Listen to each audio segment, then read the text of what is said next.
SIR 2025 এবং 26 সালে কাদের কাদের hearing হবে এবং কী কারণে হিয়ারিংগুলো হবে সেগুলো আপনাদেরকে জানাবো। আপনাদের যদি কারোর 2002 সালের লিস্টে যদি আপনাদের কারোর নাম না থেকে থাকে, অথবা আপনাদের পরিবারের যদি কারোর, যেমন আপনার বাবা, আপনার মা, ঠাকুরদা, ঠাকুমা, পরিবারের যদি কারোর নাম না থেকে থাকে, তাহলে কিন্তু আপনাদেরকে কিন্তু হিয়ারিং নোটিশ দেওয়া হবে।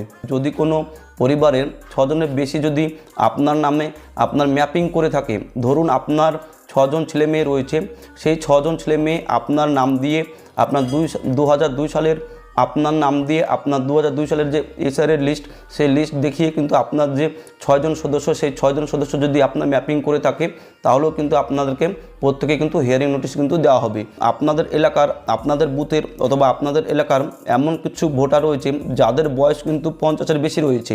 আপনাদের যে এলাকার, আপনাদের যে বুথের যে 2002 সালের যে SIR লিস্ট, সেই লিস্টে যদি নাম না থেকে থাকে, তাহলে কিন্তু তাদের প্রত্যেকেই কিন্তু আপনাদের হিয়ারিং নোটিশ দেওয়া হবে। তার বয়স যদি 50-এর বেশি হয়ে থাকে এবং 2002 সালের লিস্টে যদি নাম না থেকে থাকে, তাহলে কিন্তু তাকে কিন্তু আপনার হিয়ারিং নোটিশ দেওয়া হবে। তারপর যেটা রয়েছে, ধরুন আপনি আপনার বাবার, আপনার 2002 সালের যে SIR লিস্ট, সেই লিস্টে আপনার বাবার নামটি রয়েছে, তো আপনার বাবার দিয়ে যদি আপনি ম্যাপিং করে থাকেন, BLO অ্যাপে আপনি যদি ম্যাপিং করে থাকেন এবং তার যে বয়সের পার্থক্য, ধরুন আপনার বাবার সঙ্গে আপনার বয়সের পার্থক্য রয়েছে 15 বছর এবং তার নিচে রয়েছে, তাকে কিন্তু হিয়ারিং নোটিশ দেওয়া হবে। তারপর গুরুত্বপূর্ণ যেটা রয়েছে সেটা হচ্ছে কি না, যারা ঠাকুরদা, ঠাকুমা সঙ্গে লিঙ্ক করেছেন এবং তাদের বয়সের পার্থক্য 40-এর কম, তাদের কিন্তু হিয়ারিং হবে।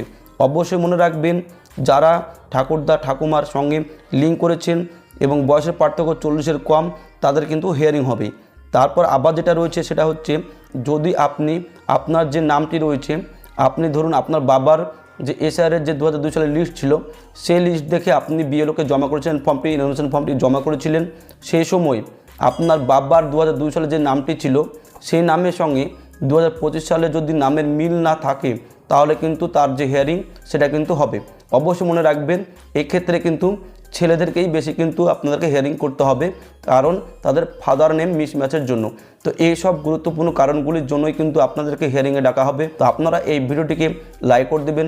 যদি আপনার এই গুরুত্বপূর্ণ ভিডিওটি উপকার আসে, অবশ্যই আমাদের বাংলা ইউটিউব চ্যানেল সাবস্ক্রাইব করে পাশে বেল আইকনটি প্রেস করে অল নোটিফিকেশন করে রাখবেন।